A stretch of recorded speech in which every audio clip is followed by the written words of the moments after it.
ಹರೇ ಕೃಷ್ಣ. ಹರೇ ಕೃಷ್ಣ. ಎಲ್ಲರಿಗೂ ಭಕ್ತರಿಗೂ ವಂದನೆಗಳು. Japan lead ಮಾಡಿದಂತಹ ಎಲ್ಲ ಭಕ್ತರಿಗೂ ವಂದನೆಗಳು ಮಾಡುತ್ತಾ ಈಗ ಶ್ರೀಮದ್ ಭಗವದ್ಗೀತಾ ಚರ್ಚೆನ ಮಾಡೋಣ. ಭಾಗವತನ ಒಂದು ಸಣ್ಣ ಕೀರ್ತನದೊಂದಿಗೆ ನಾವು ಚರ್ಚೆನ. ಜಯ ರಾಧಾ ಮಾಧವ ಕುಂಜ ಬಿಹಾರಿ ಗೋಪಿಚನ ವಲ್ಲಭ ಗಿರಿವರಧಾರಿ. ಜಯ ರಾಧಾ ಮಾಧವ ಕುಂಜ ವಿಹಾರಿ ಗೋಪಿಚನ ವಲ್ಲಭ ಗಿರಿವರಧಾರಿ. ಯಶೋದನಂದನ ವ್ರಜ ಜನ ರಂಜನ ಯಶೋದನಂದನ ವ್ರಜ ಜನ ರಂಜನ ಯಮುನಾ ತೀರವನಚಾರಿ ಯಮುನಾ ತೀರವನಚಾರಿ. ಜಯ ರಾಧಾ ಮಾಧವ ಕುಂಜ ಬಿಹಾರಿ ಗೋಪಿಚನ ವಲ್ಲಭ ಗಿರಿವರಧಾರಿ. ಜಯ ರಾಧಾ ಮಾಧವ ಕುಂಜ ಬಿಹಾರಿ ಗೋಪಿಚನ ವಲ್ಲಭ ಗಿರಿವರಧಾರಿ. ಹರೇ ಕೃಷ್ಣ ಕೃಷ್ಣ ಕೃಷ್ಣ ಹರೇ ಹರೇ, ಹರೇ ರಾಮ ರಾಮ್ ರಾಮ್ ಹರೇ ಹರೇ. ಹರೇ ಕೃಷ್ಣ ಕೃಷ್ಣ ಕೃಷ್ಣ ಹರೇ ಹರೇ, ಹರೇ ರಾಮ ರಾಮ್ ಹರೇ ಹರೇ. ಹರೇ ಕೃಷ್ಣ ಕೃಷ್ಣ ಕೃಷ್ಣ ಹರೇ ಹರೇ, ಹರೇ ರಾಮ ರಾಮ್ ಹರೇ ಹರೇ. ರಾಧಾ ಮಾಧವ ರಾಧಾ ಮಾಧವ ರಾಧೆ, ಜಯ ರಾಧಾ ಮಾಧವ ರಾಧಾ ಮಾಧವ ರಾಧೆ. ಜಯ ಪ್ರಭುಪಾದ ಜಯ ಪ್ರಭುಪಾದ ಪ್ರಭುಪಾದ ಜಯ ಪ್ರಭುಪಾದ. ಜಯ ಗುರುದೇವಾ ಜಯ ಗುರುದೇವಾ ಗುರುದೇವಾ ಜಯ ಗುರುದೇವಾ. ನಿತ್ಯ ಗೌರ ಹರಿ ಬೋಲ್ ಹರಿ ಬೋಲ್ ಹರಿ ಬೋಲ್ ಜಯ ಹರಿ ಬೋಲ್. ನಿತ್ಯ ಗೌರ ಹರಿ ಬೋಲ್ ಹರಿ ಬೋಲ್ ಹರಿ ಬೋಲ್. ನಿತ್ಯ ಗೌರ ಹರಿ ಬೋಲ್ ಹರಿ ಬೋಲ್ ಹರಿ ಬೋಲ್ ಹರಿ ಬೋಲ್ ಹರಿ ಬೋಲ್. ನಿತ್ಯ ಗೌರ ಹರಿ ಬೋಲ್ ಹರಿ ಬೋಲ್ ಹರಿ ಬೋಲ್. ನಿತ್ಯ ಗೌರ ಹರಿ ಹರಿ ಬೋಲ್. ಕಲಿಯುಗ ಧರ್ಮ ಶ್ರೀ ಕೃಷ್ಣ ಸಂಕೀರ್ತನ की जय, ಶ್ರೀಲ ಪ್ರಭುಪಾದ की जय, ಪತಿತ ಪಾವನ ಗುರು ಮಹಾರಾಜ್ की जय, ಅನಂತ ಕೋಟಿ ವೈಷ್ಣವ ವೃಂದ की जय. ಹರೇ ಕೃಷ್ಣ. ಮತ್ತೊಮ್ಮೆ ಎಲ್ಲರಿಗೂ ಸ್ವಾಗತ ಶ್ರೀಮದ್ ಭಾಗವತಂ ಚರ್ಚೆಗೆ. ನನಗೆ ಈ ಅವಕಾಶವನ್ನು ಕೊಟ್ಟಂತಹ ನನ್ನ ಎಲ್ಲ ಲೀಡರ್ಸ್ಗೂ, ವರಾಹ ಪ್ರಭು, ಮಥುರಾಪತಿ ಪ್ರಭು, ಪರಭಕ್ತಿ ಮಾತಾಜಿ, ಮತ್ತೆ ಇಲ್ಲಿ ನೆರೆದಿರುವಂತಹ ಎಲ್ಲ ಭಕ್ತರಿಗೂ ಪಾದಾಭಿವಂದನೆ ಮಾಡ್ತಾ ಈ ಕಾರ್ಯಕ್ರಮ ಶುರು ಮಾಡೋಣ. ಓಂ ನಮೋ ಭಗವತೆ ವಾಸುದೇವಾಯ, ಓಂ ನಮೋ ಭಗವತೆ ವಾಸುದೇವಾಯ, ಓಂ ನಮೋ ಭಗವತೆ ವಾಸುದೇವಾಯ. ನಾರಾಯಣಂ ನಮಸ್ಕೃತ್ಯಂ ನರಂ ಚೈವ ನರೋತ್ತಮಂ ದೇವೀಂ ಸರಸ್ವತಿಂ ವ್ಯಾಸಂ ತತೋ ಜಯಮುದೀರಯೇತ್. ನಷ್ಟಪ್ರಾಯೇಷು ಅಭದ್ರೇಷು ನಿತ್ಯಂ ಭಾಗವತ ಸೇವಯಾ ಭಗವದುತ್ತಮ ಶ್ಲೋಕೆ ಭಕ್ತಿರ್ಭವತಿ ನೈಷ್ಠುಕಿ. ಹರೇ ಕೃಷ್ಣ. ನಂಗೆ ಇವತ್ತು ಕೊಟ್ಟಿರುವಂತಹ ಶ್ಲೋಕ 1ನೇ ಸ್ಕಂದ ಅಧ್ಯಾಯ 18 ಶ್ಲೋಕ 12. ಶ್ಲೋಕ ಈ ರೀತಿದೆ.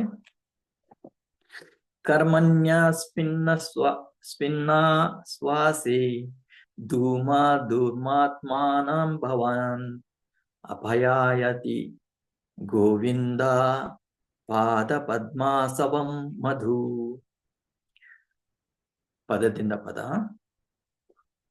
ಕರ್ಮಣಿ ಆಚರಣೆಯಲ್ಲಿ, ಅಸ್ಮಿನ್ ಈ, ಅನಾಸ್ವಾಸೆ ಅನಿಶ್ಚಿತವಾದ, ಧೂಮ ಹೊಗೆ, ಧೂಮ್ರ ಆತ್ಮನ ಅಂಟಿದ ದೇಹ ಮತ್ತು ಮನಸ್ಸುಳ್ಳ ನಮಗೆ, ಭವಾನ್ ತಾವು, ಅಪಾಯಯಾತಿ ಪಾನ ಮಾಡಿಸುತ್ತೀರಿ, ಗೋವಿಂದ ದೇವೋತ್ತಮ ಪುರುಷನ ಪಾದಗಳ ಪದ್ಮ ಆಸನಂ ಆಸವಂ, ಕಮಲ ಪುಷ್ಪದ ಅಮೃತವನ್ನು, ಮಧುವು ಜೇನನ್ನು. ಅನುವಾದ ಮತ್ತೆ ಭಾವಾರ್ಥ ಶಿಲಪ್ರಭುಪಾದರಿಂದ. ಶಿಲಪ್ರಭುಪಾದ ಕಿ ಜೈ. ಇದೀಗ ನಾವು ಹೋಮಾಗ್ನಿ ರೂಪದಲ್ಲಿ ನಮ್ಮ ಕಾಮ್ಯ ಕರ್ಮದ ಆಚರಣೆಯನ್ನು ಪ್ರಾರಂಭಿಸಿದ್ದೇವೆ.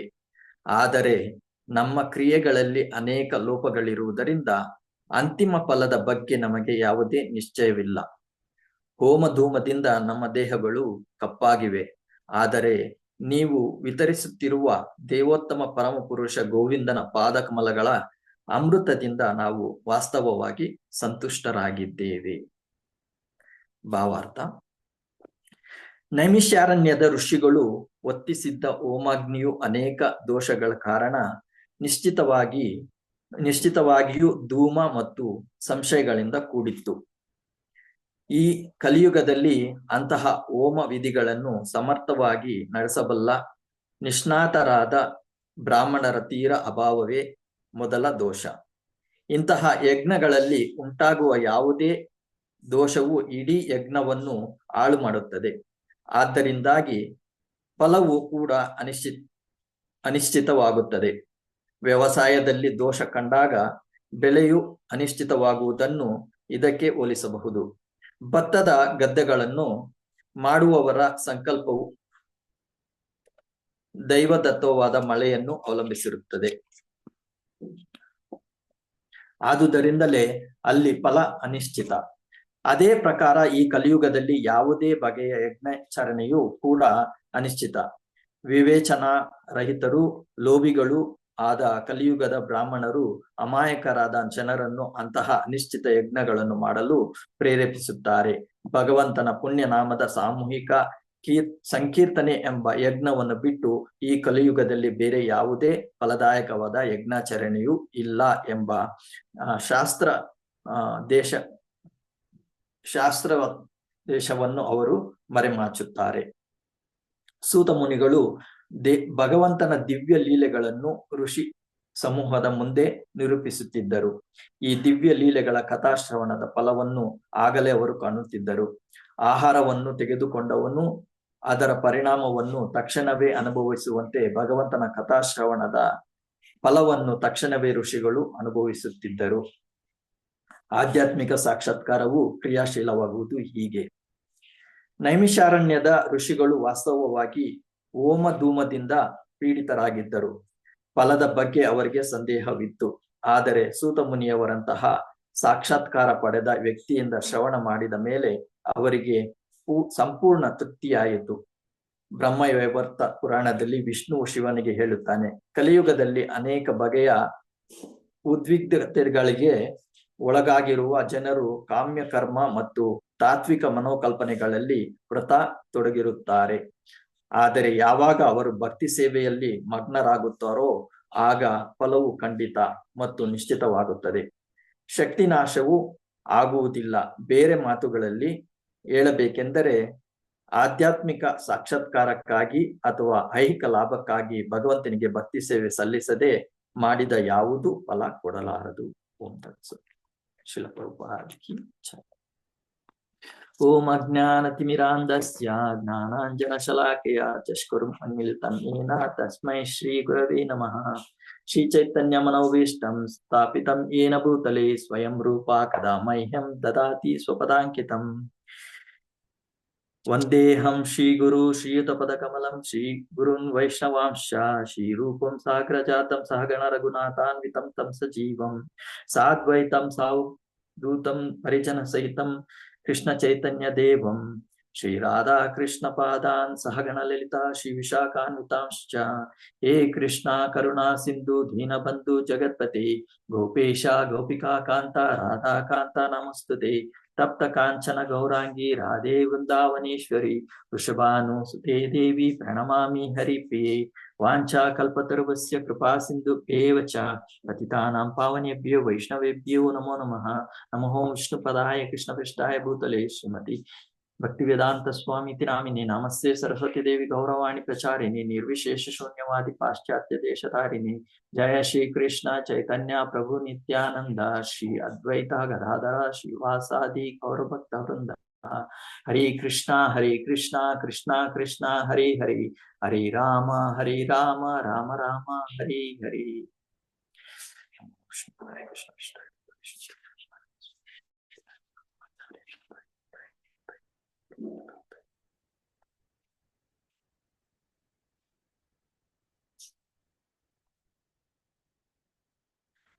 ಹರೇ ಕೃಷ್ಣ. ಮತ್ತೊಮ್ಮೆ ಶ್ಲೋಕದ ಅನುವಾದವನ್ನು ತಿಳ್ಕೊಂಡು ಮತ್ತೆ ಚರ್ಚೆಗೆ ಶುರು ಮಾಡೋಣ.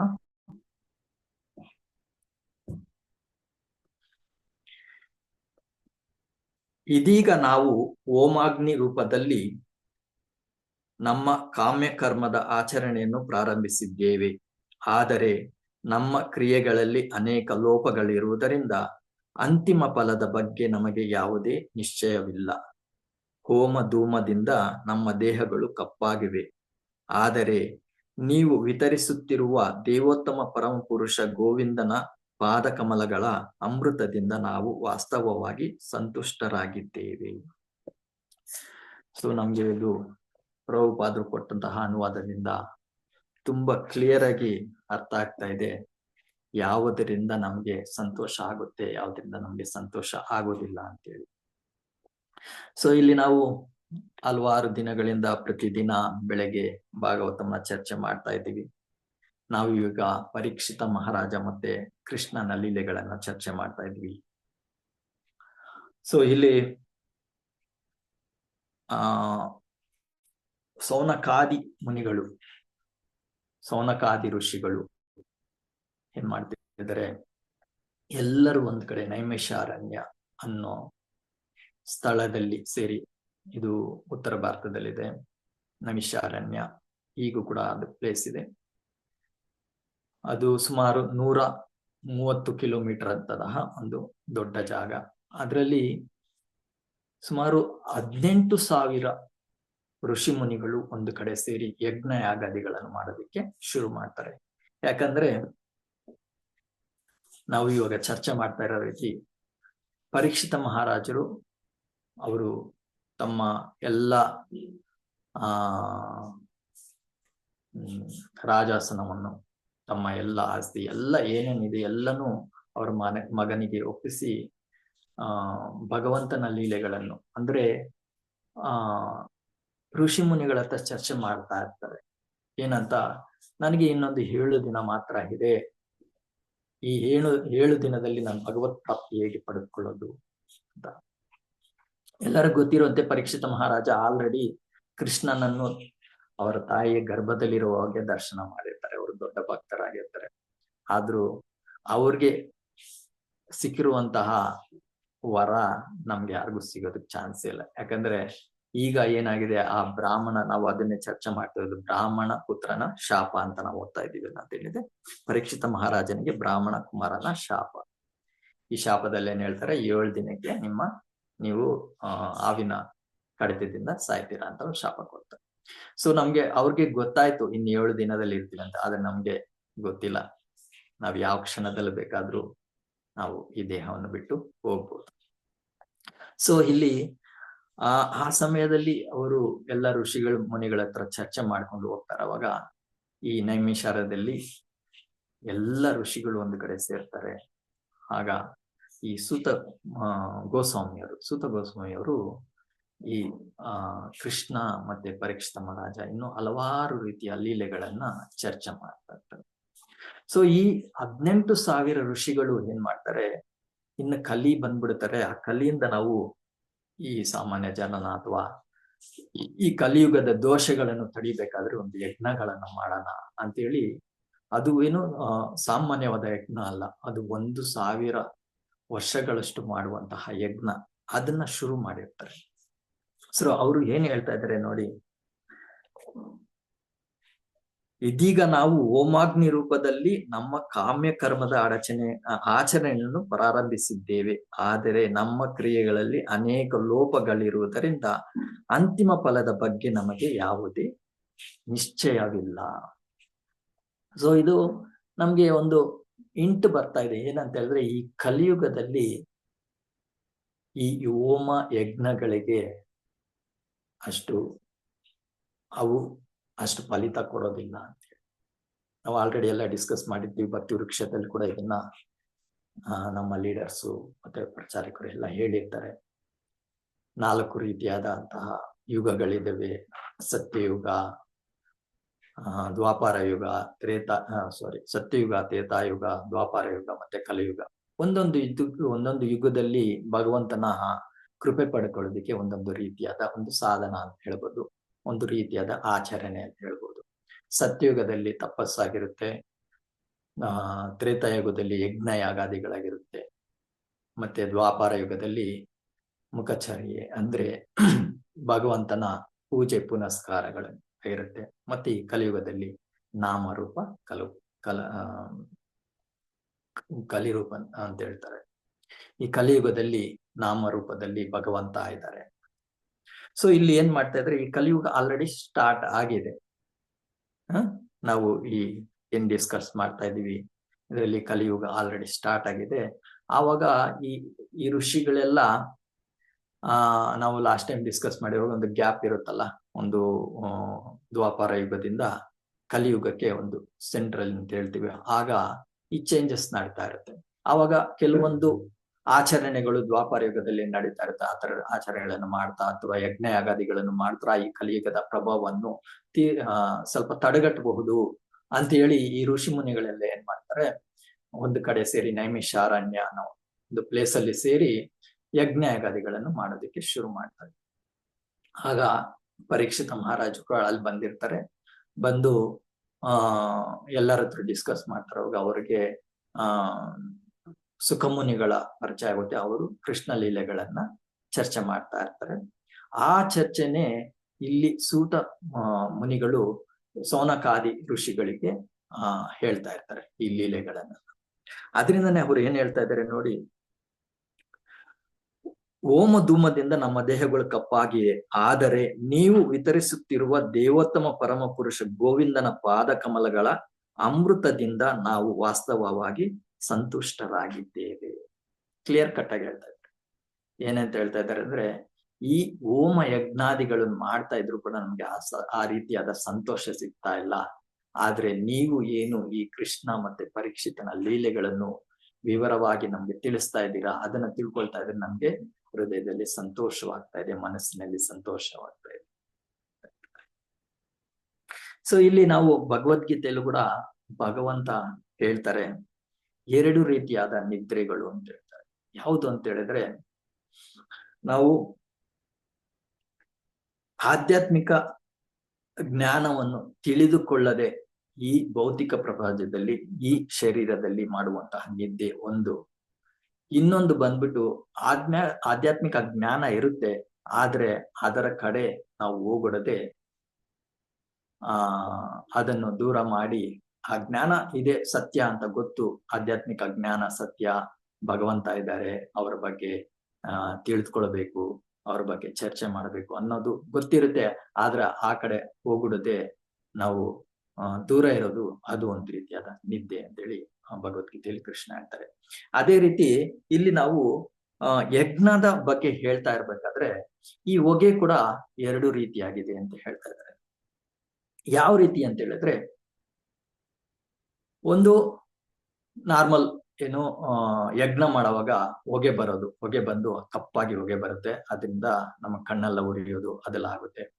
ಮತ್ತೆ ಇನ್ನೊಂದು ಈ ಹೊಗೆ ಏನಕ್ಕೆ ಬರುತ್ತೆ ಅನ್ನೋದನ್ನ ಅರ್ಥ ಮಾಡ್ಕೋದು. ನಾರ್ಮಲಿ ಯಜ್ಞ ಮಾಡುವಾಗ ಆ ಅಗ್ನಿಯನ್ನು ಹಚ್ಚಿದಾಗ ಚೆನ್ನಾಗಿ ಉರಿದ್ರೆ ಹೊಗೆ ಬರೋದಿಲ್ಲ. ಆದ್ರೆ ಅದು ಏನಕ್ಕೆ ಕಾರಣ ಅಂತ ಹೇಳಿದ್ರೆ, ಒಂದು ಸರಿಯಾದ ಆಕ್ಸಿಜನ್ ಅಂತ ಹೇಳ್ತಾರೆ. ಸೈಂಟಿಫಿಕಲ್ ಪ್ರಕಾರ ಸರಿಯಾದ ಆಕ್ಸಿಜನ್ ಅಂದ್ರೆ ಗಾಳಿ ಇಲ್ಲದಿದ್ರೆ ಅಲ್ಲಿ ಅಗ್ನಿ ಉತ್ಪತ್ತಿ ಆಗೋದಿಲ್ಲ. ಆ ಸರಿಯಾಗಿ ಉತ್ಪತ್ತಿ ಆಗೋದಿಲ್ಲ. ಆ ಅಗ್ನಿ ಸರಿಯಾಗಿ ಉತ್ಪತ್ತಿ ಆಗದಿದ್ರೆ ಹೊಗೆ ಜಾಸ್ತಿ ಆಗುತ್ತೆ. ಇನ್ನೊಂದು ರೀಸನ್ ಅಂತ ಹೇಳಿದ್ರೆ, ಆ ಕಟ್ಟಿಗೆಗಳು ಏನ್ ಹಾಕ್ತಾ ಇರ್ತೀವಿ ಅವನದಲ್ಲಿ ಏನೇನೋ ಕಟ್ಟಿಗೆಗಳನ್ನ ಹಾಕ್ತಿವಿ, ಆ ಕಟ್ಟಿಗಳು ಸ್ವಲ್ಪ ಹಸಿಯಾಗಿದ್ದರೆ,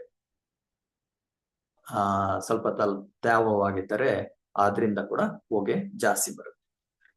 ಇದು ಎರಡು ರೀತಿಯಾದ ಹೊಗೆಯನ್ನು ನಮಗೆ ತಿಳಿಸುತ್ತೆ. ಇದನ್ನ ನಾವು ಯಾವ ರೀತಿ ಅರ್ಥ ಮಾಡ್ಕೋಬೇಕಂತ ಹೇಳಿದ್ರೆ, ಒಂದು ಗಾಳಿ ಅಂದ್ರೆ ಈ ಭಗವಂತನ ಜ್ಞಾನ ಇರುತ್ತೆ ಅಲ್ಲಿ, ಅದನ್ನು ನಾವು ಸರಿಯಾಗಿ ತಿಳ್ಕೊಳ್ತಿರ ಇರೋದು. ಇನ್ನೊಂದು ನಮ್ಮ ದೇಹದಲ್ಲಿ ಅಥವಾ ನಮ್ಮ ಮನಸ್ಸಿನಲ್ಲಿ ಇರುವಂತಹ ಕಲ್ಮಶಗಳು, ಈ ತೇವ ಅಂತ ಏನ್ ಹೇಳಿದೆ, ಅದು ಬಂದ್ಬಿಟ್ಟು ನಮ್ಮ ಮನಸ್ಸಿನಲ್ಲಿರುವಂತಹ ಕಲ್ಮಶಗಳು, ಅಥವಾ ಆ ಯಜ್ಞ ಯಾಗಾದಿಗಳನ್ನು ಮಾಡೋದು ಏನಾದ್ರೂ ಒಂದು ಕರ್ಮ ಇಚ್ಛೆಯಿಂದ, ಯಾವ್ದಾದ್ರು ಒಂದು ಇಚ್ಛೆಯಿಂದ. ಈಗ ನಾವು ಇಲ್ಲಿ ಪ್ರಭುಪಾದ್ರು ಒಂದು ಒಳ್ಳೆ ಉದಾಹರಣೆಯನ್ನು ಕೊಟ್ರು. ಏನಂತ ಹೇಳಿದ್ರೆ, ಯಜ್ಞಾಚರಣೆಯು ಕೂಡ ಅನಿಶ್ಚಿತ. ವಿವೇಚನಾ ರಹಿತರು ಲೋಭಿಗಳು ಆದ ಈ ಕಲಿಯುಗದ ಬ್ರಾಹ್ಮಣರು ಅಮಾಯಕರಾದ ಜನರನ್ನು ಅಂತಹ ಅನಿಶ್ಚಿತ ಯಜ್ಞಗಳನ್ನು ಮಾಡಲು ಪ್ರೇರೇಪಿಸುತ್ತಾರೆ. ಅಂದ್ರೆ ಹೇಗೆ ಅಂತ ಹೇಳಿದ್ರೆ, ನಮ್ಗೆ ಏನಾದ್ರೂ ಸ್ವಲ್ಪ ಪ್ರಾಬ್ಲಮ್ ಬಂತು, ಏನಾದ್ರೂ ಒಂದು ಕಷ್ಟಗಳಾಯ್ತು ಅಂತ ಹೇಳಿ ನಾವು ಒಬ್ಬ ಬ್ರಾಹ್ಮಣರ ಹತ್ರ ಹೋದ್ರೆ ಅವ್ರು ಏನ್ ಮಾಡ್ತಾರೆ, ಈಗಿನ ಕಲಿಯುಗದ ಬ್ರಾಹ್ಮಣರು, ಎಲ್ಲರೂ ಅಂತ ಹೇಳ್ತಾ ಇಲ್ಲ ನಾನು, ಈಗಿನ ನಾರ್ಮಲಿ ಇರುವಂತಹ ಬ್ರಾಹ್ಮಣರು ಏನ್ ಮಾಡ್ತಾರೆ, ಅವ್ರು ನೋಡ್ಬಿಟ್ಟು ಜಾತಕ ಅದು ಇದನ್ನ ತರ್ಸ್ಕೊಳ್ತಾರೆ. ಯಾಕಂದ್ರೆ ಶೋ ಅಪ್ ಮಾಡ್ಬೇಕಲ್ಲ, ಏನಿದೆ ಏನು ಅಂತ ತಿಳ್ಕೊಳ್ದಕ್ಕೆ. ಅದನ್ನ ತರ್ಸ್ಕೊಂಡ್ಬಿಟ್ಟು ಏನ್ ಮಾಡ್ತಾರೆ, ನಿನಗೆ ಈ ದೋಷ ಇದೆ, ನೀನಿಂದನ ಈ ಹೋಮವನ್ನು ಮಾಡು, ಆ ದೋಷ ಇದೆ, ಆ ಹೋಮವನ್ನು ಮಾಡು. ಮತ್ತೆ ನಿನ್ಗೇನಾದ್ರೂ ಕಷ್ಟಗಳು ನಿವಾರಣೆ ಆಗ್ಬೇಕಾದ್ರೆ, ನೀನು ತುಂಬಾ ಸಿರಿವಂತನಾಗ್ಬೇಕಾದ್ರೆ, ಶ್ರೀಮಂತನಾಗ್ಬೇಕಾದ್ರೆ, ನಿನಗೆ ಯಾವ್ದೇ ಪ್ರಾಬ್ಲಮ್ಸ್ ಬರ್ದಿರ ಇರ್ಬೇಕಾದ್ರೆ ನೀನು ಈ ಹೋಮಗಳನ್ನು ಮಾಡು, ಆ ಹೋಮಗಳನ್ನು ಮಾಡು, ಆ ಯಜ್ಞವನ್ನು, ಈ ಯಜ್ಞವನ್ನು ಮಾಡು ಅಂತ ಪ್ರೇರೇಪಿಸ್ಬಿಟ್ಟು ಮತ್ತೆ ಪ್ರೇರೇಪಿಸ್ತಾರೆ. ಫಸ್ಟ್ ಅದನ್ನ ಆ ಜನ ಸಾಮಾನ್ಯವಾದ ಜನ ಏನ್ ಮಾಡ್ತಾರೆ, ಅದನ್ನ ತಿಳ್ಕೊಂಡು ಈ ತರ ಇರ್ಬೋದು, ಆ ತರ ಇರ್ಬೋದು ಅಂತ ಹೇಳ್ಬಿಟ್ಟು ಅವ್ರು ಕೇಳಿದಷ್ಟು ದುಡ್ಡು ಕೊಟ್ಟು ಮಾಡ್ತಾರೆ. ಅದ್ರ ಕಷ್ಟದಲ್ಲಿದ್ರು ಕೂಡ ಸಾಲ ಸೋಲ ಮಾಡ್ಬಿಟ್ಟು ಕೊಡ್ತಾರೆ. ಆದ್ರೆ ಆ ಸಾಲ ಸೋಲ ಮಾಡಿದ್ರೆ ಏನಾಗುತ್ತೆ ಅಂತ ಎಲ್ಲ ಸಾಮಾನ್ಯ ಜನರಿಗೆ ಗೊತ್ತಿದೆ. ಸಾಲ ಮಾಡಿದ್ರೆ ನಮ್ಗಿನ್ನು ಕಷ್ಟಗಳು ಜಾಸ್ತಿ ಆಗುತ್ತೆ ಹೊರತು ಕಮ್ಮಿ ಆಗೋದಿಲ್ಲ. ಆತರ ಮಾಡ್ತಾರೆ. ಇಲ್ಲಾಂದ್ರೆ ಎದುರಿಸ್ತಾರೆ, ನಿನ್ಗೆ ಹೀಗಾಗ್ಬಿಡುತ್ತೆ, ಆಗಾಗ್ಬಿಡುತ್ತೆ, ನೀನ್ ಬೇಗ ಮಾಡ್ಕೋಬೇಕಿದ್ದು, ಇಷ್ಟು ಖರ್ಚಾಗುತ್ತೆ, ಅಷ್ಟು ಖರ್ಚಾಗುತ್ತೆ ಅಂತ ಮಾಡಿಸ್ತಾರೆ. ಈಗಿನ ಬ್ರಾಹ್ಮಣರು ಲೋಭಿಗಳಾಗಿದ್ದಾರೆ ಅಂತ ಇಲ್ಲಿ ಪ್ರಭುಪಾದರು ಎಷ್ಟು ಕ್ಲಿಯರ್ ಆಗಿ ಹೇಳಿದ್ದಾರೆ.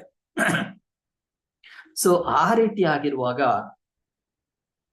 ನಾವು ಇಲ್ಲಿ ಹೇಗೆ ನಾವು ಇದರಿಂದ ಹೊರಗಡೆ ಬರೋದು ಅಂದ್ರೆ, ಬ್ರಾಹ್ಮಣರು ಅವರು ಗೊತ್ತಿದೆ ಅವರಿಗೆ ಈ ಕಲಿಯುಗದಲ್ಲಿ ಕೇವಲ ಹರಿನಾಮ ಸಂಕೀರ್ತನೆಯಿಂದ ಮಾತ್ರ, ಅಥವಾ ಕೃಷ್ಣ ಮತ್ತೆ ಅವರ ಭಕ್ತರ ಲೀಲೆಗಳನ್ನು ಚರ್ಚೆ ಮಾಡ್ತಾ ಇದ್ರೆ ಮಾತ್ರ ನಮ್ಗೆ ಮನಸ್ಸಿನಿಂದ ಸಂತೋಷವಾಗಿರುತ್ತೆ. ಈ ಶ್ಲೋಕದಲ್ಲಿ ಹೇಳುವಂತೆ ಸೂತ ಗೋಸ್ವಾಮಿ ಅವರ ಪ್ರಚಾರಣೆಯಿಂದ, ಅಂದ್ರ ಅವರ ಚರ್ಚೆಯಿಂದ ಏನು ಕೃಷ್ಣ ಲೀಲೆ ಮತ್ತೆ ಪರೀಕ್ಷಿತ ಮಹಾರಾಜನ ಲೀಲೆಗಳೇನ್ ಹೇಳ್ತಾ ಇದ್ದಾರೆ, ಆ ಲೀಲೆಗಳಿಂದ ನಮ್ಮ ಮನಸ್ಸು ಸಂತೋಷವಾಗಿದೆ. ಸೊ ಇದನ್ನ ಪ್ರಭುಪಾದರು ಕೂಡ ಒಂದು ಎಕ್ಸಾಂಪಲ್ ಆಗಿ ಹೇಳ್ತಾರೆ. ನಾವು ಯಾವ್ದಾದ್ರು ಆಹಾರವನ್ನು ತೆಗೆದುಕೊಂಡ್ರೆ ಅದರ ರುಚಿ ಇಮಿಡಿಯೇಟ್ ನಮ್ಗೆ ಗೊತ್ತಾಗುತ್ತೆ. ಅದ್ರಲ್ಲಿ ಉಪ್ಪು ಸರಿ ಇದೆಯಾ, ಇಲ್ಲ ಖಾರ ಸರಿ ಇದೆಯಾ ಅಂತ ಇಮಿಡಿಯೇಟ್ ಆಗಿ ಗೊತ್ತಾಗುತ್ತೆ. ಅದೇ ರೀತಿ ಒಬ್ಬ ಮನುಷ್ಯ ಭಕ್ತಿ ಪಥದಲ್ಲಿ ಬಂದಾಗ, ಭಕ್ತಿ ಸೇವೆಯಲ್ಲಿ ತೊಡಗಿಸಿಕೊಂಡಾಗ ಇಮ್ಮಿಡಿಯೇಟ್ ಆಗಿ ಅವನಿಗೆ ಗೊತ್ತಾಗುತ್ತೆ, ನಾನು ಸಂತೋಷವಾಗಿರಬಲ್ಲೆ, ಈ ಭಕ್ತಿ ಮಾರ್ಗದಲ್ಲಿ ನಡೆದ್ರೆ ನಾನು ಸಂತೋಷವಾಗಿ ಇರಬಲ್ಲೆ ಅಂತೇಳಿ ಗೊತ್ತಾಗುತ್ತೆ. ಹೇಗೆ ನಾವು ನಮ್ಮ ಭಕ್ತಿ ವೃಕ್ಷದಲ್ಲಿ ಆಗಿರ್ಲಿ ಅಥವಾ ದಿನ ಬೆಳಗ್ಗೆ ನಾವು ಈ ಚರ್ಚೆ ಮಾಡ್ತಾ ಇದ್ವಿ ಭಗವಂತನ ಲೀಲೆಗಳು. ಈಗ ಎಸ್ಪೆಷಲಿ ಕೃಷ್ಣ ರಾತ್ರಿ ಅನ್ನೋ ಪ್ರೋಗ್ರಾಮ್ ಕೂಡ ನಮ್ಮ ಇದರಲ್ಲಿ ಗ್ರೂಪ್ ಅಲ್ಲಿ ನಡೀತಾ ಇದೆ. ಅದರಿಂದ ಏನಾಗ್ತಾ ಇದೆ ಅದನ್ನ ಕೇಳ್ತಾ ಇದ್ರೆ, ನಿನ್ನೆನು ನೋಡಿದ್ವಿ, ಮತ್ತೆ ಮೊನ್ನೆ ಸತ್ಯ ಗೋಪಿನಾಥ್ ಪ್ರಭು ಅವರು ಲೀಲೆಗಳನ್ನು ಹೇಳ್ತಾರವಾಗ ಎಷ್ಟು ಸಂತೋಷವಾಗುತ್ತೆ, ಹೃದಯದಲ್ಲಿ ಎಷ್ಟು ಉಲ್ಲಾಸದಾಯಕವಾಗಿರುತ್ತೆ ಅಂತ ಹೇಳಿದ್ರೆ, ಅವರ ಲೀಲೆಗಳನ್ನು ಕೇಳ್ತಾ ಇದೆ ಸಾಕೋದು. ಅದು ಎಸ್ಪೆಷಲಿ ಈ ಕಲಿಯುಗದಲ್ಲಿ ಏನು ಬೇಕಾಗಿಲ್ಲ, ಒಂದು ನಾವು ನಾಮ ಸ್ಮರಣೆ ಹರಿನಾಮ ಜಪವನ್ನು ಮಾಡ್ತಾ ಇರ್ಬೇಕು, ಮತ್ತೆ ಭಕ್ತಿ ಸೇವೆಯಲ್ಲಿ ತೊಡಸ್ಕೊಳ್ಬೇಕು, ಕೃಷ್ಣ ಮತ್ತೆ ಅವರ ಭಕ್ತರ ಲೀಲೆಗಳನ್ನ ಕೇಳ್ತಾ ಇರ್ಬೇಕು ರಿಪೀಟೆಡ್ಲಿ. ನಾವು ಕೇಳಿದ್ದೆ ಆದ್ರೂ ಕೂಡ ಮತ್ತೆ ಕೇಳಿದಾಗ ಮತ್ತೆ ಸಂತೋಷ ಆಗುತ್ತೆ. ಆದ್ರೆ ಪ್ರಭುಪಾದರು ಯಾವಾಗೂ ಈ ಎಕ್ಸಾಂಪಲ್ ಕೊಡ್ತಾ ಇರ್ತಾರೆ, ನೀನು ನೀರು ನೀರು ನೀರು ಅಥವಾ ಯಾವ್ದಾದ್ರು ಒಂದು ವಸ್ತು ಮೇಲೆ ಹೇಳ್ತಾ ಇದ್ರೆ ಅದು ನಿನಗೆ ಒಂದು ಸ್ವಲ್ಪ ಸಮಯ ಮಾತ್ರ ಒಂಥರ ಇರುತ್ತೆ. ಆದ್ರೆ ನೀನ್ ಹರೇ ಕೃಷ್ಣ ಜಪವನ್ನು ಮಾಡ್ತಾ ಇದ್ರೆ ನೀನು ಎಷ್ಟು ಸಲಿ ಮಾಡ್ತಾ ಇದ್ರು ಸರಿ, ರಿಪೀಟೆಡ್ಲಿ ಮಾಡ್ಲಿ 24 hours 365 ದಿನ ವರ್ಷದಲ್ಲಿ, ಹಾಗೆ ಕಂಟಿನ್ಯೂ ಮಾಡ್ತಾ ಇದ್ರು ಕೂಡ ನಿಂಗೆ ಮತ್ತೆ ಮತ್ತೆ ಮತ್ತೆ ಮತ್ತೆ ಮತ್ತೆ ನಾವು ಜಪ ಮಾಡ್ಬೇಕು, ಕೃಷ್ಣನ್ ಬಗ್ಗೆ ಕೃಷ್ಣ ಜಪವನ್ನು ಮಾಡ್ಬೇಕು, ಮತ್ತೆ ಕೃಷ್ಣ ಲೀಲೆಗಳನ್ನು ತಿಳ್ಕೊಬೇಕು ಅಂತ ಅನ್ಸುತ್ತೆ. ನಾವು ಮತ್ತೆ ಆ ಲೀಲೆಗಳನ್ನು ಕೇಳ್ತೀವಿ, ಬಾಲ ಲೀಲೆಗಳು ನಾವ್ ಎಷ್ಟೋ ಸಲಿ ಕೇಳಿರ್ತೀವಿ, ಆದ್ರೆ ಅದು ಮತ್ತೆ ನಾವು ಅವ್ರನ್ನ ಕೇಳ್ತಾ ಇದ್ರೆ ನಮ್ಗೇನಾಗುತ್ತೆ, ಉಲ್ಲಾಸದಾಯಕವಾಗಿರುತ್ತೆ. ಅದನ್ನೇ ಇಲ್ಲಿ ಎಲ್ಲ ಋಷಿಗಳು ಹೇಳ್ತಾ ಇದ್ದಾರೆ. ನಮ್ಗೆ ಈ ಯಜ್ಞ ಯಾಗಾದಿಗಳನ್ನು ಮಾಡಿದ್ದೀವಿ, ಆದ್ರೆ ನಮ್ಮ ದೇಹ ಮತ್ತೆ ನಮ್ಮ ಮನಸ್ಸು ನಮ್ಮ ಮುಖಚರ್ಯ ಅದೇನಿದೆ ಅದೆಲ್ಲ ಕಪ್ಪಾಗಿದೆ. ಅದರಿಂದ ನಮ್ಗೆ ಕಪ್ಪಾಗಿದೆ. ಆದ್ರೆ ನೀವ್ ಹೇಳ್ತಾ ಇರುವಂತಹ ಈ ಕೃಷ್ಣ ಲೀಲೆಗಳಿಂದ ನಮ್ಗೆ ಏನಾಗಿದೆ, ನಮ್ಗೆ ಮನಸ್ಸು ಉಲ್ಲಾಸದಾಯಕವಾಗಿದೆ ಅಂತ ಹೇಳ್ತಾ ಇದ್ದಾರೆ. ಸೊ ಮತ್ತೆ ನಾವು ಲಾಸ್ಟ್ ಪ್ಯಾರಾಗ್ರಾಫ್ ಅಲ್ಲಿ ನೋಡ್ಬೋದು, ನೈಮಿಷಾರಣ್ಯದ ಋಷಿಗಳು ವಾಸ್ತವವಾಗಿ ಓಮಧೂಮದಿಂದ ಪೀಡಿತರಾಗಿದ್ದರು. ಫಲದ ಬಗ್ಗೆ ಅವರಿಗೆ ಸಂದೇಹವಿತ್ತು. ಆದರೆ ಸೂತ ಮುನಿಯವರಂತಹ ಸಾಕ್ಷಾತ್ಕಾರ ಪಡೆದ ವ್ಯಕ್ತಿಯಿಂದ ಶ್ರವಣ ಮಾಡಿದ ಮೇಲೆ ಅವರಿಗೆ ಸಂಪೂರ್ಣ ತೃಪ್ತಿಯಾಯಿತು. ಬ್ರಹ್ಮವೈವರ್ತ ಪುರಾಣದಲ್ಲಿ ವಿಷ್ಣುವು ಶಿವನಿಗೆ ಹೇಳುತ್ತಾನೆ. ನೋಡಿ, ಇದು ಬ್ರಹ್ಮವೈವರ್ತ ಪುರಾಣದಲ್ಲಿ ವಿಷ್ಣು ಶಿವನಿಗೆ ಚರ್ಚೆ ಮಾಡ್ತಾ ಇರುವಾಗ ಹೇಳ್ತಾರೆ, ಏನಂತ ಹೇಳ್ತಾರೆ ಅಂದ್ರೆ, ಕಲಿಯುಗದಲ್ಲಿ ಅನೇಕ ಬಗೆಯ ಉದ್ವಿತ್ತಗಳಿಂದ ಒಳಗಾಗಿರುವ ಜನರು ಕಾಮ್ಯ ಕರ್ಮ ಮತ್ತು ತಾತ್ವಿಕ ಮನೋಕಲ್ಪನೆಗಳಲ್ಲಿ ವ್ರತ ತೊಡಗಿರುತ್ತಾರೆ. ನಾವು ಜನರಲ್ ಆಗಿ ನೋಡಬಹುದು, ನಾವು ಇದನ್ನ ನೋಡ್ಬೋದು. ಹೇಗೆ ಅಂತ ಹೇಳಿದ್ರೆ, ಈ ಸಾಮಾನ್ಯವಾಗಿ ಜನ ಏನ್ ಮಾಡ್ತಾರೆ, ಅವರು ಕಾಮ್ಯ ಕರ್ಮಗಳಲ್ಲಿ ತೊಡಗಿರ್ತಾರೆ. ಕೆಲ್ಸಕ್ಕೆ ಹೋಗೋದು, ಬರೋದು, ಈ ಸಂಪಾದನೆ ಮಾಡೋದು. ನಾವು ಇದನ್ನ ಸಾಧಿಸಿದ್ರೆ ಸಂತೋಷವಾಗಿರ್ತೀವಿ, ಅದನ್ನ ಸಾಧಿಸಿದ್ರೆ ಸಂತೋಷವಾಗಿರ್ತೀವಿ ಅನ್ನೋದನ್ನ ಅದ್ರ ಬಗ್ಗೆನೇ ಹೋಗ್ತಾ ಇರ್ತಾರೆ. ಆದ್ರೆ ನಾವು ಯಾವಾಗ ಈ ಭಕ್ತಿ ಪಥದಲ್ಲಿ, ಭಕ್ತಿ ಸೇವೆಯಲ್ಲಿ ತೋರಿಸ್ಕೊಳ್ತೀವೋ ನಮ್ಮ ಹೃದಯ ಸಂತೋಷವಾಗಿರುತ್ತೆ. ಮತ್ತೆ ಇಲ್ಲಿ ಹೇಳ್ತಾ ಇದ್ದಾರೆ ನೋಡಿ, ಆದರೆ ಯಾವಾಗ ಅವರು ಭಕ್ತಿ ಸೇವೆಯಲ್ಲಿ ಮಗ್ನರಾಗುತ್ತಾರೋ ಆಗ ಫಲವು ಖಂಡಿತ ಮತ್ತು ನಿಶ್ಚಯವಾಗುತ್ತದೆ, ಶಕ್ತಿ ನಾಶವು ಆಗುವುದಿಲ್ಲ.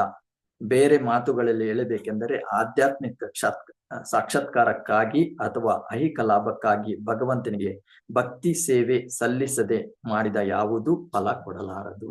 ಅಂದ್ರೆ ನಾವು ಯಾವ್ದಾದ್ರೂ ಒಂದು ಕರ್ಮ ಇಚ್ಛೆಗಳನ್ನು ಇಟ್ಕೊಂಡು ಯಾವ ಭಕ್ತಿಯನ್ನು ಮಾಡಿದ್ರು ಕೂಡ ಅದು ನಮ್ಗೆ ಉಲ್ಲಾಸವನ್ನು ಕೊಡೋದಿಲ್ಲ.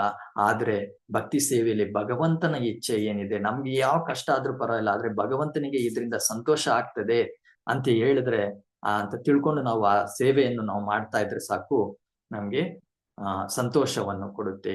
ಅದೇ ನಾವು ಈ ಶ್ಲೋಕದಿಂದ ಏನ್ ಅರ್ಥ ಮಾಡ್ಕೋಬೇಕಂದ್ರೆ, ಈ ಕಲಿಯುಗದಲ್ಲಿ ಕೇವಲ ನಾಮ ಮತ್ತೆ ಕೃಷ್ಣನ ಲೀಲೆಗಳು ಮತ್ತು ಅವರ ಭಕ್ತರ ಲೀಲೆಗಳನ್ನು ಕೇಳ್ತಾ ಇದ್ರೆ ಮತ್ತೆ ಭಕ್ತಿ ಸೇವೆಯಲ್ಲಿ ತೋಡಿಸ್ಕೊಳ್ತಾ ಇದ್ರೆ ಸಾಕು, ನಮ್ಗೆ ಸಂತೋಷ ಉಂಟಾಗುತ್ತೆ ಅಂತ ನಾವು ತಿಳ್ಕೊಳ್ಬಹುದು.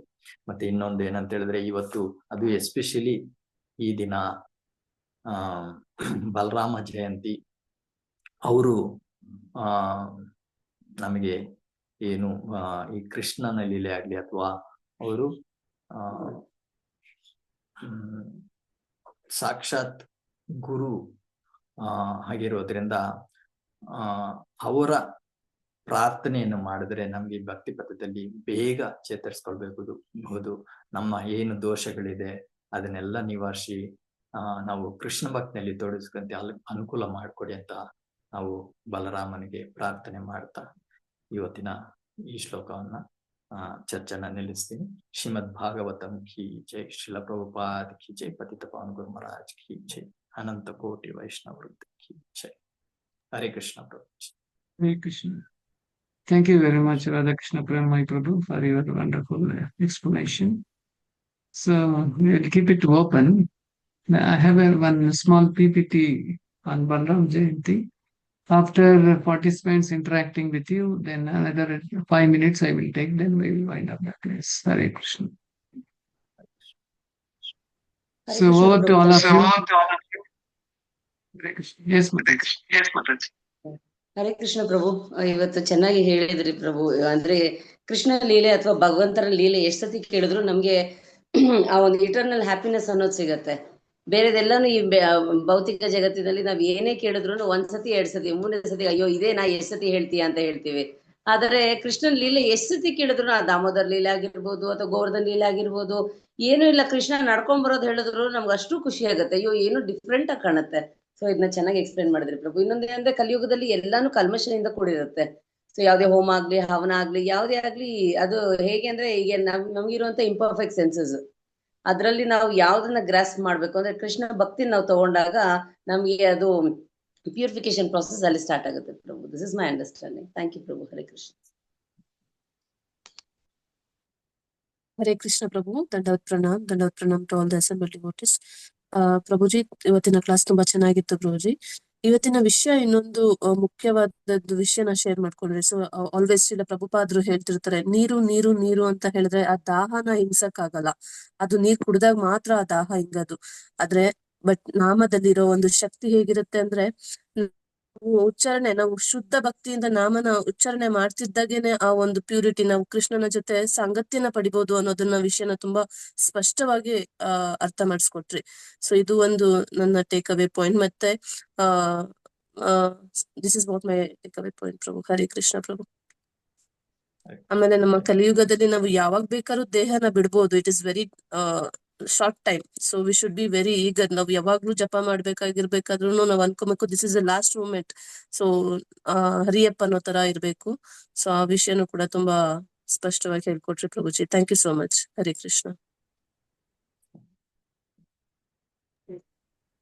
ಇನ್ನು ಯಾರನ್ನ ಇದ್ದಾರಾ? ఇంకా ఎవరైనా ఉన్నారా? Everybody please come on the video.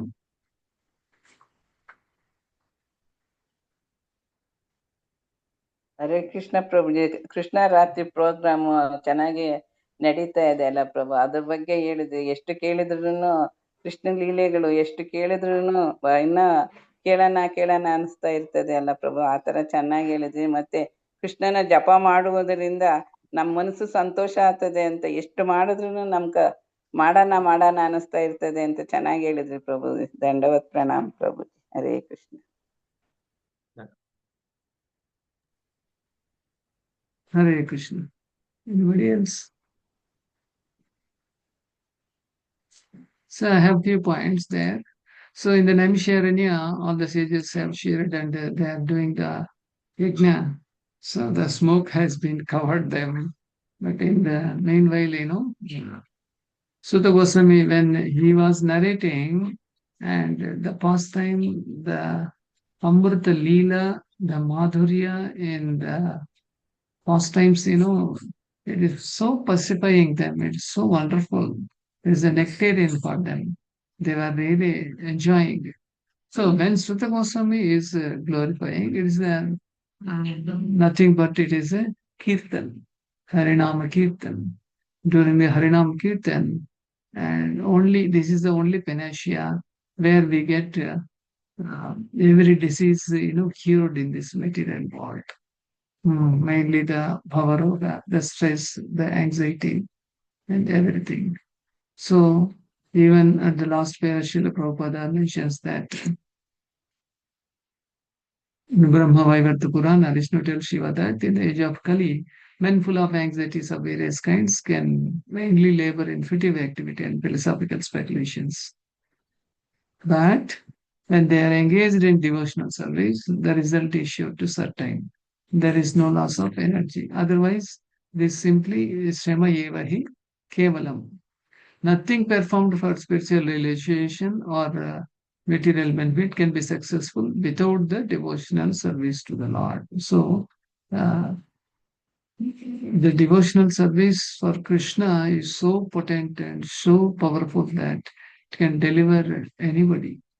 So, especially in the Kali Yuga, only the chanting of the holy name of the Lord is highly recommended, because it has the Lord has invested all his Shakti energy into the holy name of the Lord. So we should come forward and attentively chant the holy name of the Lord and take all the spiritual benefits.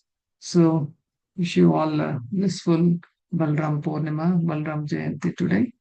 And most of the devotees there and fasting. And we observe fasting up to 12 noon. Then we break our fast. And then in the evening in the temple, there is a Balram Katha is also there. So coming to the temple and having darshan and hearing Katha, it will actually purify us. Yesterday, my Shiksha Guru was also suggesting that you all take this benefit. Okay, so another few minutes, I would like to share this PPT. This PPT has already been shared. However, for all those devotees who cannot able to browse from their mobiles, they can also able to see this. Hope you can able to see this PPT now. Can you able to see? Yes, Prabhuji. Prabhuji, stop recording, Prabhuji. The recording is not stopped. Recording, okay, let it run. Any Okay, problem? okay. No, Prabhuji. Okay, I will stop. This is obstructing the vision. Okay, today is 9th August 2025, Saturday. Luckily, this time came in a Saturday, and Janmashtami also is coming on Saturday. Then happily we can also celebrate Prabhupada appearance on Sunday. So this year is we are very lucky. Okay, someone can able to read out if anybody can able to see the text.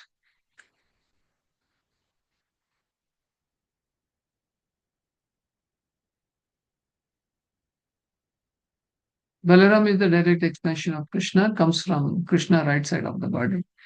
So Krishna's left side comes Radharani. Left side is there is a heart. So heart of Krishna is Radharani, and right hand Krishna's right hand and first expansion is Balaram, and he has many names like Baladeva, Balabhadra means a strong one, and Haladara he carries the hala, the plow. So which indicates that he is the cowherd boy, agriculturist, like that it indicates. All spiritual strength comes from Lord Balram only. Sanskrit roots are, the name Balarama combines the words Bala meaning strength and Rama meaning pleasure, delight, or referring to Rama. This nice PPT has been shared by our Brajeshwar Shyam Prabhu. So we'll go to the next one. This gives complete understanding of Balram Jayanti.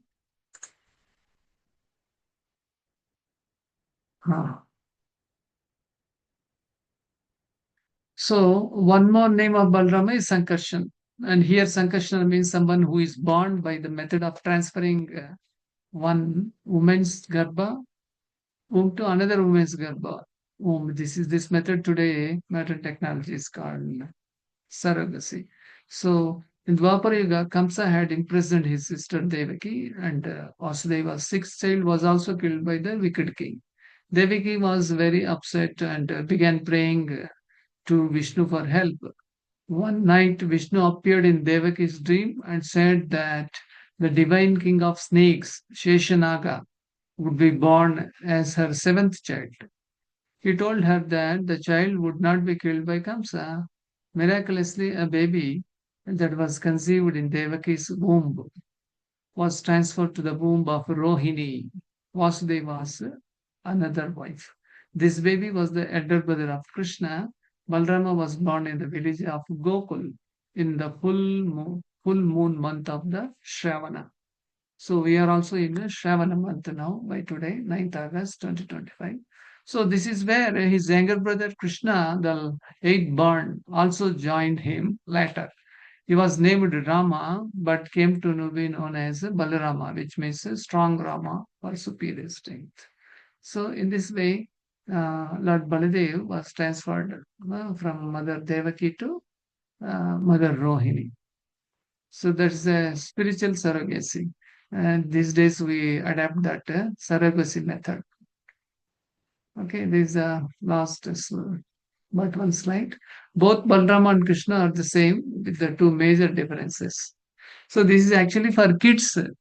And maybe we are also kids in spirituality. We don't know, even though we keep hearing, but we do not know the full facts and figures. That's why this small page is also there. Balrama is often in the mood of a servant, while Krishna is in the mood of an enjoyer. Fun activity, please say some differences.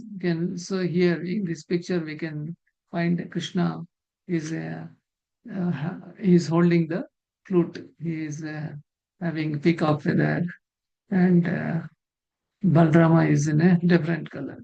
Mainly the color is the difference. Otherwise, the their beauty, their effulgence, and their power, everything is same.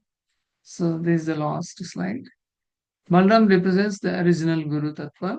He is called Adi Guru in Vaishnava culture. We should approach Lord Balrama for spiritual strength so that we can develop the right service attitude and the move to serve Hari Guru and the Vaishnava. Anantashesha is one of the expressions of Lord Balram.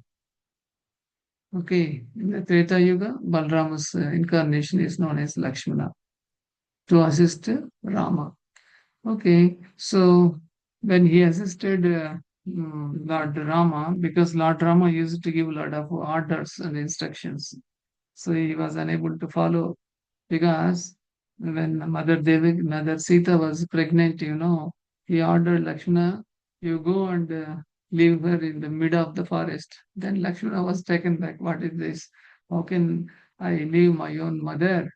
Huh?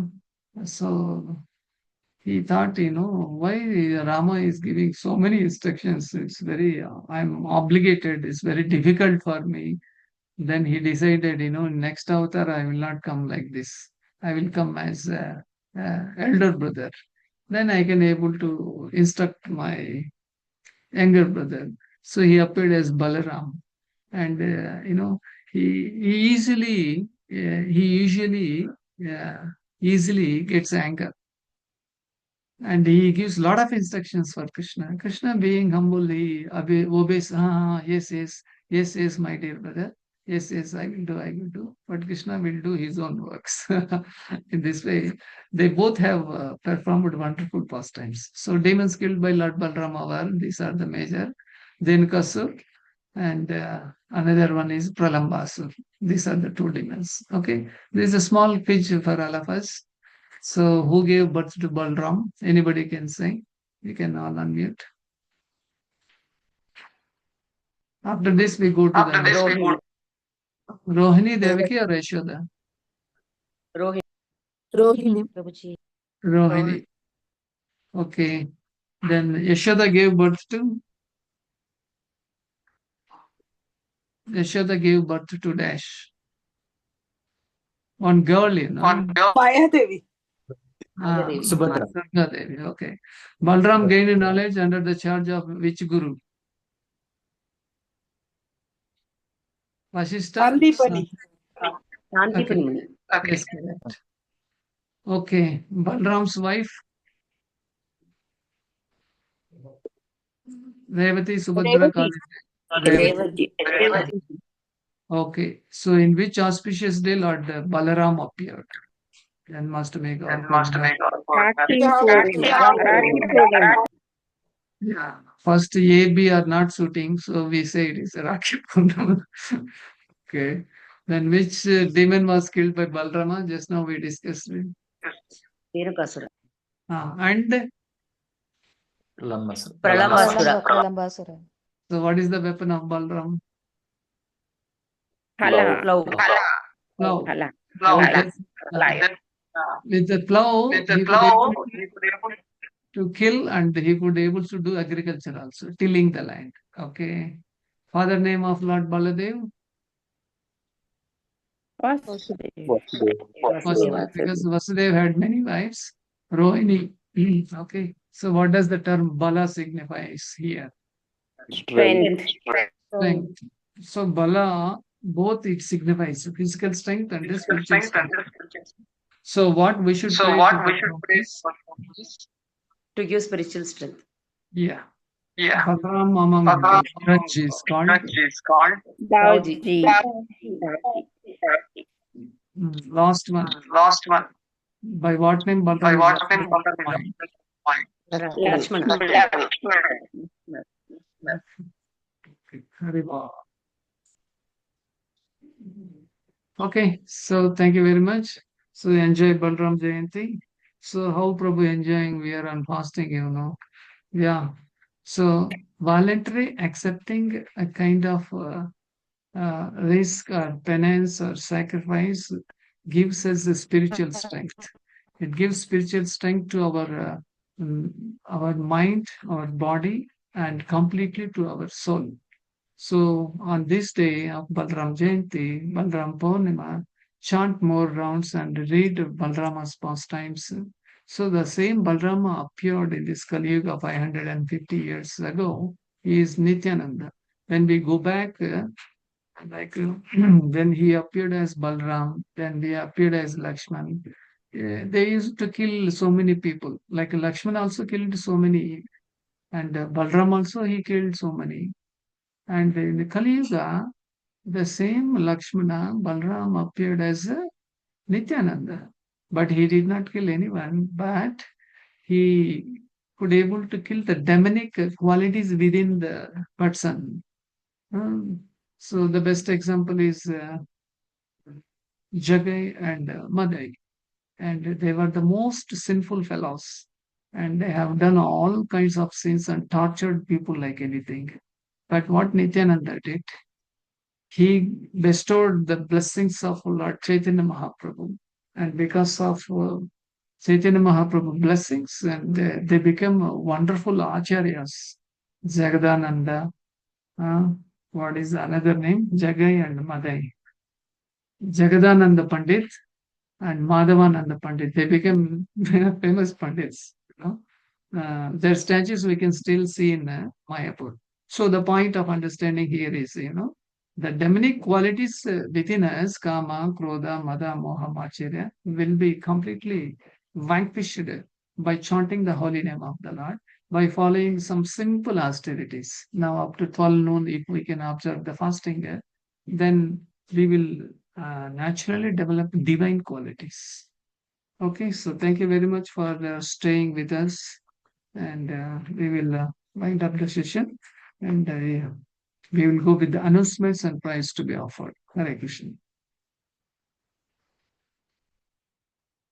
Will you all please give your darshan? The time is up. Hare Krishna Prabhu. Hare Krishna. My granddaughter Sara and my son-in-law Praveen's birthday, Prabhu, today. Requesting prayers for them, Prabhu. Sure, Mataji. So we wish spiritual birthday for all of them. Anybody? Today is Kundan's birthday. Kundan is also seeking all your prayers.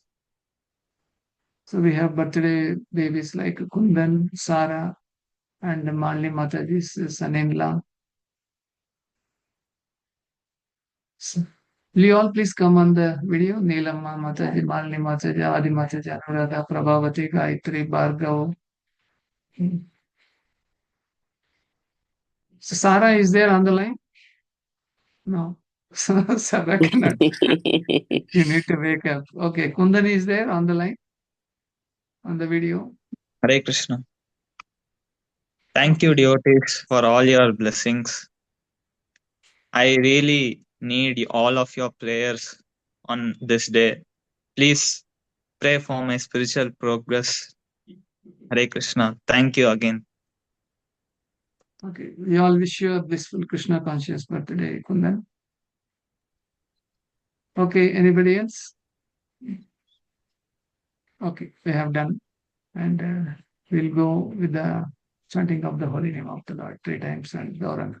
Hare Krishna, Krishna Krishna, Hare Hare, Hare Rama, Rama Rama, Hare Hare.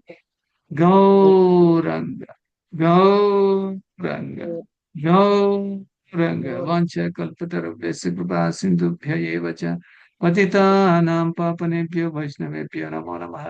अनंत कोटि वैष्णव वृंद की नामाचार्य श्रील हरिदास ठाकुर की, जगत गुरु श्रील प्रभुपाद की, पतित पावन गुरु महाराज की जय। बलराम जयंती की जय। अपकमिंग श्री जन्माष्टमी की जय। राधाष्टमी की जय। निताय गौर प्रेमानंदे।